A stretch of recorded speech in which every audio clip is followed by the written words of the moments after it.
bersama Direktur Eksekutif Next Policy, Fitra Faisal. Selamat pagi Bang Fitra, apa kabar? Baik. Ya, kita bicara soal hubungan dagang Indonesia tak lepas dengan berbagai sengketa dagang yang pernah diluncurkan atau terjadi antara Amerika Serikat, Tiongkok dan juga negara-negara lainnya. Begitu. Ada strategi Indo-Pasifik bebas terbuka yang digadang Trump untuk menekan Tiongkok lewat tarif yang memengaruhi kawasan termasuk Indonesia mungkin. Apakah tensi-tensi dagang seperti ini nantinya akan terproyeksi masih berlanjut? Ya, sebagaimana yang sering saya sampaikan, periode Biden ini akan lebih asertif. Karena dia akan lebih fokus kepada perjuangan regional dan juga multilateral. Jadi berbeda dengan Trump yang sangat agresif, ya, pendekatannya bilateral agresif dan itu banyak korban. Ya, kita lihat bagaimana China trade war bahkan bukan hanya dengan China, Indonesia pun kelimpungan gitu, ya, menangani agresivitas dari Trump. Ya. Beberapa kali kita diancam ya, karena defisitnya memang besar ya, dengan Indonesia dan pada akhirnya kita harus melakukan negosiasi-negosiasi. Nah di eranya Biden ya, meskipun dia tidak akan straightforward, dia adalah seorang politisi ulung gitu ya, berbeda dengan Trump yang memang tipikalnya pengusaha dan pengusaha yang tak kenal kompromi gitu ya. Kalau di era Trump di satu sisi dia memang agresif, tapi di sisi yang lain kita bisa menduga gitu ketika kita melakukan negosiasi maunya apa, win lose kita sudah tahu. Bedanya dengan Biden mungkin dia akan lebih abstrak ya ketika melakukan perjanjian ekonomi dan koneksi ekonomi dengan negara-negara sekutu, tetapi kita akan melihat sepertinya disrupsi yang kita alami semasa Trump itu akan menghilang. Dan untuk keadaan dunia seperti sekarang, disrupsi adalah bukan suatu hal yang diinginkan. Tentunya akan pendekatan Biden akan jauh lebih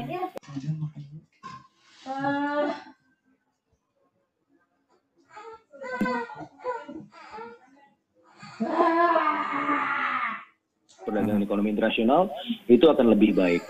Oke, kalau kita melihat juga track record dan perdagangan ekonomi internasional itu akan lebih baik. Oke, kalau kita melihat juga track record dari Trump sendiri, Bang Fitra, sebelumnya Amerika Serikat keluar dari kemitraan Trans-Pacific Partnership, lalu kawasan membuat kemitraan RCEP yang memasukkan Tiongkok di dalamnya. Bagaimana prospek ini ke depannya? Apakah Amerika Serikat akan kembali masuk ke kemitraan dagang Trans-Pasifik ini?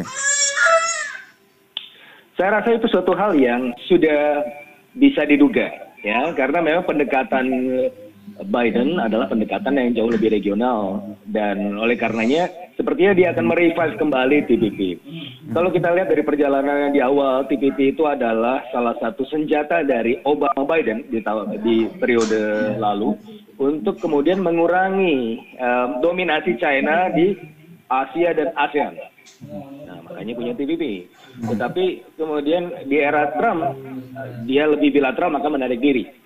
Dan juga itu disahihkan dengan justifikasi dari beberapa perhitungan internal mereka, salah satu dari Peterson Institute of International Economics, yang sebenarnya menunjukkan Amerika Serikat tidak terlalu mendapatkan dampak ekonomi besar dari TPP.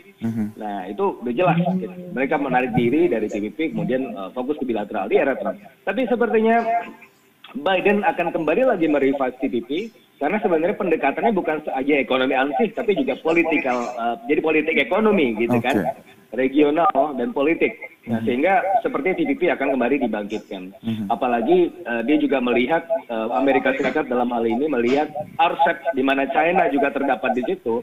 Kalau dia tidak membuat suatu hal yang bisa menandingi itu kemudian akan tertinggal gitu ya perekonomian Amerika Serikat di jangka menengah dan panjang.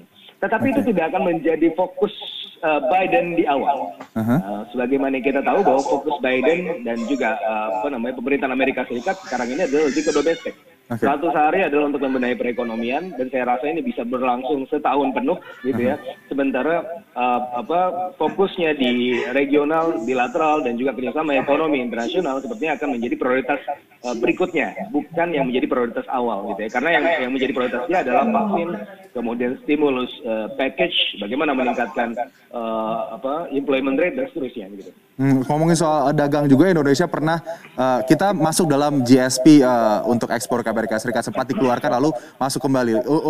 ini akibat karena adanya defisit dagang Amerika Serikat ke Indonesia. Nanti jika kemudian dilihat di review kembali, apakah ada kemungkinan review itu akan kembali terjadi sehingga kita dikeluarkan lagi dari daftar GSP tersebut?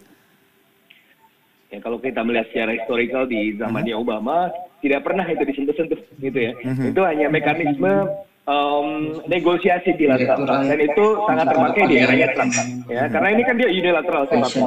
Jadi ketika bicara negosiasi head to head, ya kepentingan saya dan kepentingan kamu, maka GSP ini sangat penting. Tetapi Biden dan juga Harris sepertinya tidak akan melakukan dia akan cenderung untuk menggunakan metode atau fasilitasi yang lain, ya. GSP saya rasa tidak akan banyak diganggu gugat ya selama pemerintahannya Biden dan Harris. Meskipun panjang Januari sampai Desember 2020 kemarin kita untung besar sekali dari Amerika Serikat. Dan ini adalah sebenarnya buah dari kebijakan ekonomi Amerika Serikat juga, gitu ya, selama pandemi.